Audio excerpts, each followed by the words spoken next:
I've been on my own healing journey, and you spoke about a lot. You laid it down. You was calling Oh, bring us in, sis. everyone out. What was your journey like? Tell us a little bit more about your journey. I'd love to Okay, hear so that yeah, people no understand. problem. I'm the eldest born. Hey, Um, I see I'm already. Go on, my bad. I just I'm want the to know. eldest born. What's the fearful, avoidant, or Yeah. the I can be dismissive as well. That I can go the other way as well. So I'm quite aware. I've got four siblings, and I predominantly grew up with my mother, so I didn't really have like my dad in my life and whatnot. And he's passed, so I had to I deal with a lot of mummy wounds, father wounds, feelings of neglect, abandonment, all of that kind of stuff. And yes, you can kind of blame your parent. There was a period in my life where I was thinking, Mum, why couldn't you do certain things? Why was you not aware of certain things? Why did you not know certain things happened to me? Like, when you start putting the blame on the other person, it can take the accountability that, well, the work that you need to do, because you're projecting all the hurt onto them.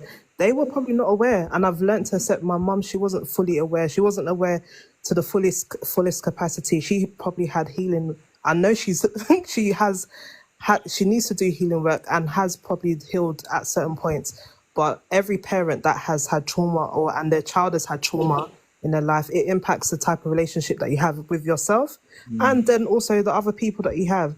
And then because of that, you are going to attract certain type of relationships to you. And if you ain't healed in certain things, you are going to attract. So if you have, like you said, low boundaries, you're going to attract people that are takers. If you are, what else did you say? So I've taken notes because I was in it. If you sacrifice yourself, that's because you learned that in childhood. Like, I was responsible for everyone and everything. I call it everything to everyone syndrome, where you're responsible, you feel like you have to take on everything and everyone, and you don't have the power to say no. So when it comes to relationships, I know I dated some trash people, don't get me wrong. And your topic, yes, I think it can trigger people, don't get me wrong. But everything that you said, it brings healing. Like, so that's the part that I don't get. But back to me, I've learned to just really heal on my journey, because there's certain guys that I was attracting to my life. I realized, okay, girl, we got to change this up, because this ain't it.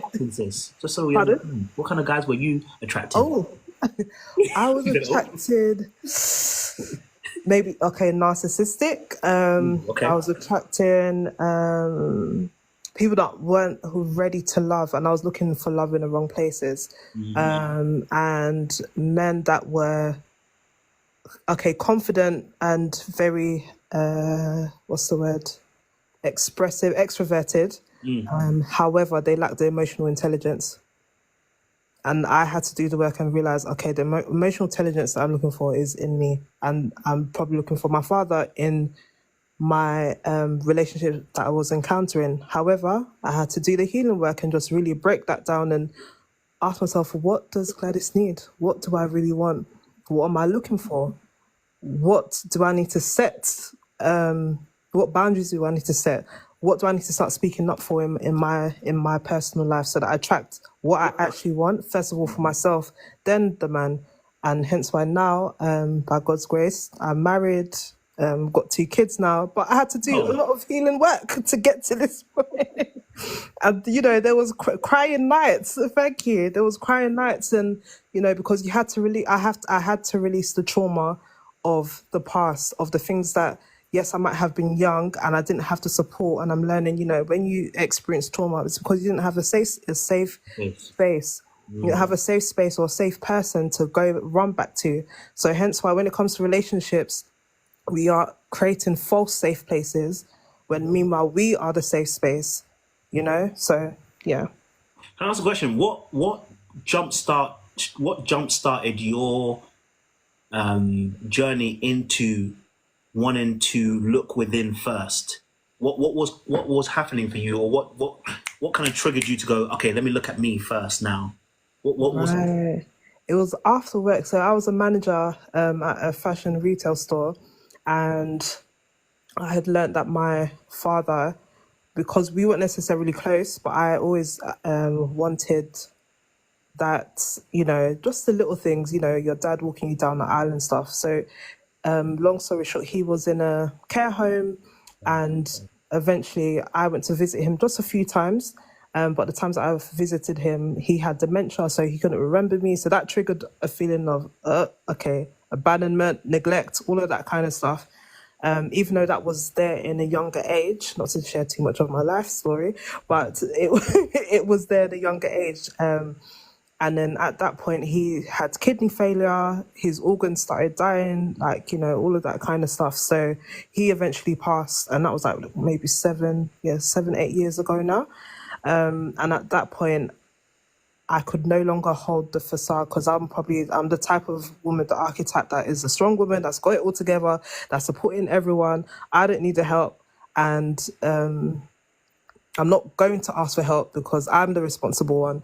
But then when you do that, when I was doing that, I avoided myself out of having vulnerable, true, deep, honest, supportive relationships. And no one can't support you if you're hiding. And one thing that you hit one of the notes about hiding. If you're hiding yourself, no one can find you. And if you're trying to find someone in your hiding, broken space, you're going to attract the wrong people. So I hope that answered your question. Bang on. You just nailed it. And I thank you for sharing and being vulnerable in this space as well, to break it down as well, because I think what you described is such a powerful journey. And for both men and women, we need to do better in terms of looking within. But I love what you said, because you said this is something that triggered you, and you realized you had to look within and start that journey to changing things. It got to a point where I was holding too much in. I couldn't hold it in any longer. That's what the point was. The turning point was after he passed.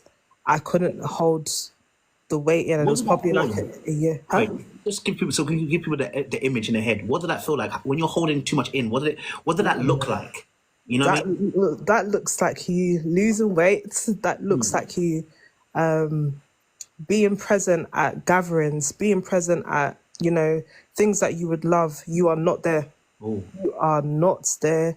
You are invincible to yourself, but everyone can see you. But you are ghost. You are Casper, lurking somewhere, but just not where you are. Can I just say, I'm very sorry to hear about your situation. What led to the man's situation? Brother, what are you doing? This is not the space for that, brother. She is sharing something. How are you going to interrupt? I wanted to connect and support. No. This is not for you to go in. This is not that space. Because she sounds like a young lady. Hey, I will drop you. Brother, I beg. This is not that kind of space. All right, my guy, can I ask a question, please? No, you can't. One question. She's talking. Only one question. No, now you're being disrespectful, bro. Stop. Okay, carry. Brother, Okay. If my finger hits the disconnect, I promise you won't come back up here. I beg. My bro, no problem. No, but I just wanted to understand the fundamental. No. We're having a conversation. You've come in after. No problem. But I would like to understand what because you're at it. Stop. Bro, what's going on? I Bro, just don't wanted to wrong know me. what led to the demise. Brother, please don't. So I can support. You know what? I want to support. I don't want you to support. Can you mute yourself? I'm trying to even press you disconnect because you're annoying me now. The woman our good friend here is sharing herself, and you've interrupted. What are you doing? Sister, we're here. Apologies. Stop. Sister, we're here to support, and I think I might be able to connect. You don't need to connect. Just let her finish her story. Please, sir, go for it. Sorry, madam, please go for it. Yes. What was you questioning? What was I saying? The breakdown. Yeah, the breakdown was when it comes to the visual, feeling like you're not good enough, showing up where you don't, even though you're showing up, you know you're not showing up. You're hiding, and that now led to depression. That now led into suicidal thoughts, all of that kind of stuff, because I felt my worthiness at that time was attached to my father. I also blame my mum, just because I felt like she had a part to play, even though she did, but she wasn't aware of the gravity of how it impacted me. And then, like you said, with one of your points, knowing your needs, if you don't know your needs, you're going to struggle and try and subconsciously project it onto other people, and that can lead to, you know, codependency, all of that kind of stuff. So yeah. And then at that point, after I got to a point where I broke down. Actually, no, I was in the car. I had to take a step out from outside because my siblings, they're younger, so they're not necessarily going to come to me and be like, oh, Gladys, are you okay? What's going on? All of that kind of stuff. So I'm normally the person, the support, the backbone, the second parent, if that makes sense, to everyone else. So when it got to a point where I had to step outside the car because I felt intoxicated with, I couldn't hold the weight any longer, and I ended up messaging a friend. She was like, oh, how are you? Put a sad face and then cried, and that's when I knew, okay, we are on a long journey of healing and letting go, and and also dealing with like the mummy stuff, because, you know, mummy, when you have mummy wounds, that's a whole nother kind of worms. Now, I needed you to explain that because I think it's so important to be able to to speak about it, but it's also important to put the image in people's head so they fully understand. Because a lot of people will hear those words and they know they can identify, but when you put the image in their head, it's like, I know I've been there, or I've similarly been in a similar situation. Do you get what I'm saying to you? And I wanted that image to be put in people's minds so that they can understand there is hope. Because what you're describing is hope. You're describing that there can be change. Because it is a very difficult place to be in what you're describing, which is being laden and burdened. You are in life and you're walking through life, but like you said, you're not necessarily present. And a lot of people show up that way. You know, they show up in a way where they're like, it's like they're there, but they're not there. There's a lot of people going through that because they've dealt with so many things in their past. So it was good to hear your story and hear the imagery of what you have been through, and then and we know that the end is a good ending. Do you know what I'm saying to you? Just add one more thing. Add one last thing in there. There's something you want to add in there quickly. Add for us just to round up what you've kind of eloquently, you know, showed us today already.